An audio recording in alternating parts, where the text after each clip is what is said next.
Hi guys, it's Mavric Mud here today with a special interview with one of Detroit's favorite R&B artists with a passion for music, and I myself can see him become the world's next superstar. Please welcome Apollo. Hi, how are you today? Cold. So, starting off, how did the name Apollo come to be? I'm not even gonna lie to you. It was like some dream shit. But I think that I got it from Creed. The movie Creed? Not gonna lie, because like there's lore, but like I also messed with the name Adonis. And I remember I watched Creed and I was like, well, no, I watched it recently and I was like, Apollo and Adonis are both names in that movie. And I've watched the movie previously, so I don't know, maybe I stole it from them. But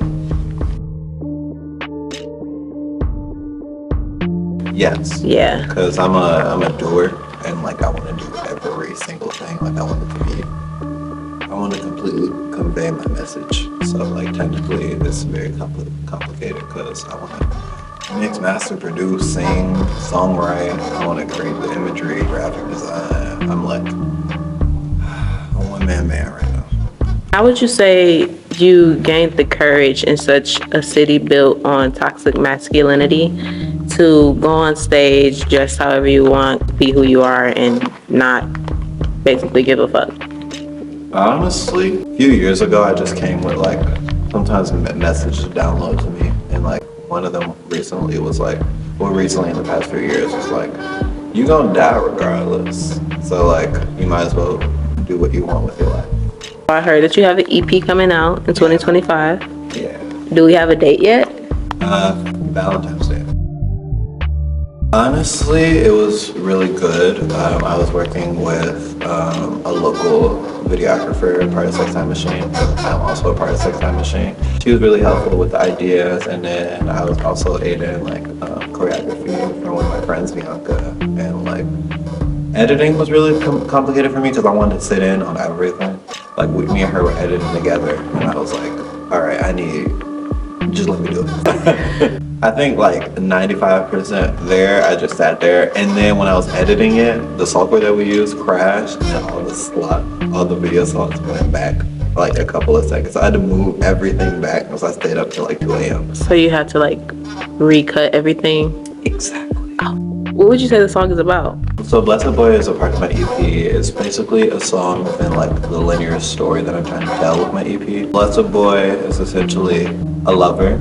It's a song from my perspective, or just more a perspective of Apollo, which is a character, like at the beginning of a relationship, that honeymoon phase where everything is perfect. But then you look back and everything is like kind of corrupt, sometimes manipulative. And you know, it's not as pure as you once thought, so it's kind of like a tongue-in-cheek thing, like you're my blessed boy. Artistically, I take a lot of influence from multiple different R&B artists. I wouldn't say that I have one large influence in terms of my sound. Work ethic-wise, I cling towards people like Beyoncé, Frank Ocean, when he's making music specifically, and then also like even like Tyler the Creator, I really like Rosalía, but more so the work ethic they put into the music. I want to make sure that like what I make conveys what I'm trying to say. Do you have a favorite modeling gig that you've done in the past? Yes and no. I would say two. One of them was in September of last year. I did a modeling gig for Archive 29, and she was just really like amazing and like happy and bubbly like the whole time that I was working with her. And the stylist Darby, she was really like straightforward and like on point, and I felt real chill. And it was a really complicated day. I had my little brother with me because I was being a guardian, so it was like really cool that everything panned out correctly. And then secondly, I worked with B Will in the summer, and he had a larger production that was in Eastern Market, and that was like really cool. So it was cool to be a part of that. So my favorite time performing was actually recently Sex Time Machine. We threw a party, and I don't know, I really felt the love when I was singing in October, which is when the party was. So it was like one of the first times I actually considered kind of representing myself within my persona. Like obviously it was a Halloween costume. It wasn't exactly Apollo, but I went as something blue. So I was like the corpse bride, but like gender swap. So yeah, speaking of that, I have a picture right here. LOL. Was it hard to get in your costume before your performance? Please, that's a crazy angle. Yeah, it was not I was barely wearing any clothes, y'all. It was like a suit jacket, me shirtless, and like some pants. But the makeup, it was not. It was not fun. It took like 3 people. Well, I don't want to spoil everything, but Cyber Blue is like, it's a step in the direction that Apollo is going. But blue is just, to me, it kind of signifies sadness and kind of melancholy. Maybe even purple sometimes, but we're not there yet. But blue is really kind of that boyish sadness that I kind of want to embody. Kind of like, how dare they hurt your feelings like that or hurt my feelings like that in this relationship. I love that woman.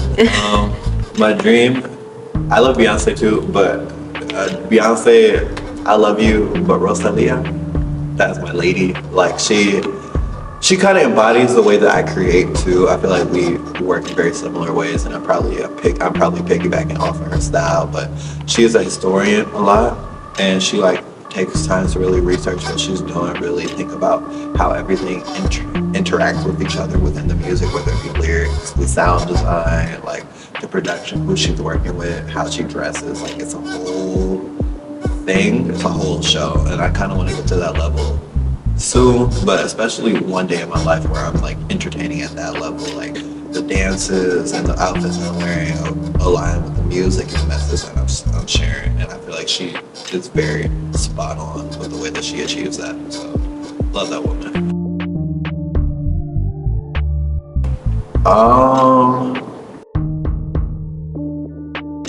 Satisfied? No. I've still got some places to be, some places to go. But one thing that I would say to young Apollo is stop rushing. I realized recently that like a lot of the decisions that I make come out of a place of wanting it to just happen right overnight. And like right now, like you have to remind myself, like if it don't happen that time, it don't happen that time. But if you take the time to really think things through and fully like organize things, and you'll be more okay with the outcome. So stop rushing. I also have a question here about Beyonce. I know you spoke on her also. Love that one. I took a lot of art history classes and stuff like that in college. I did go to college. Don't know why. But one of the things that I learned about in one of my classes is called Gesamtkunstwerk. It's a German word, which basically means like a medium of art, which is like a combination of all the arts, whether it be dance, poetry, singing, opera, kind of music intertwined with that, and like dress and everything. I even wrote an essay about it. I'll post it somewhere one day. But I think that what she's achieving right now in terms of her artwork is that I feel like she's blending everything she wants to do together, and it's becoming very cohesive. And so because that's a goal for me to create messages like that. I look up to her. Yeah, so Get slots and my stuff? studio idea is a partnership between me and my best friend. We've been friends forever, and literally like she's been here through the whole singing journey, and she also is going on her own. And we needed a space that wasn't our homes, because I have a home studio. I needed somewhere where I could leave my house and just be immersed in working towards my music. Creating something like that where I can just leave and that's the only thing I can focus on is definitely something important to me. And the studio isn't just for me and her. It's kind of like also we want to open it up to more people.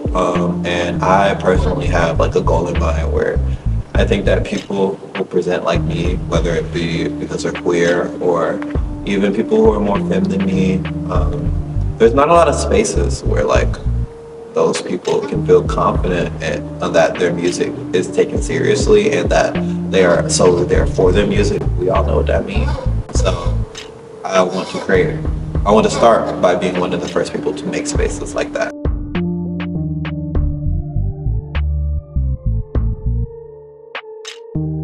I'm not gonna say that was the only thing. I was definitely upset about that car accident, but not gonna lie, I think when things remind you of your mortality, I think it brings you back to a sense of like, what are you doing here? And like I said previously, I think that like you should care about what you're doing and do what you want to do, because when you die, that's all you have. If you work towards some larger goal where it's for somebody else, then what about yourself? Things like that, like a car accident, it reminds you like you have to also situate those goals with reality. So it does make me want to work harder. It makes me want to actually achieve the things that I say I'm going to do, so that I can actually create a better world for myself and my loved ones. I always typically start with singing something. Maybe I hear a melody in my head, and then after I hear that melody, I record it into my phone. I have thousands of recordings, and then after that, I kind of lay those recordings into like my DAW, which I work with Logic currently, and then I kind of produce around my voice. So then now that I'm working with more people and I'm kind of experimenting with other people's sound, that typically doesn't work because not everybody has the melody first. So I kind of focus on the vibe or the message that they're trying to translate through the music, and I kind of try to achieve that. So yes, I do think that the way I grew up affects how I perceive and what music I am listening to and have listened to in the past. My mom really didn't listen to music. I don't know why, but I used to grow up like on like 4 CDs. It was B-Day, it was whatever Jay-Z had dropped in 2013. I remember those 2, and I remember she had like this compilation record from Biggie and Keisha Cole, the one with the eyes.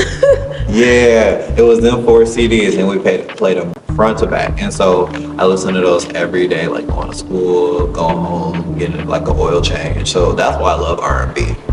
And I also love Jay-Z and Biggie. I feel like their sound, like if you even just look specifically at the production of their music, it's like, man, it's amazing. Over time, I kind of felt out of the way. I felt like I wasn't this or I wasn't that. I was trying to find my identity. So I just started looking at all music. I listened to rock, I listened to pop, R&B. Like I started listening to different cultures, Latin music, specifically reggaeton and like baile funk, and like all of these different genres are me. And it just kind of comes with like me trying to find my identity.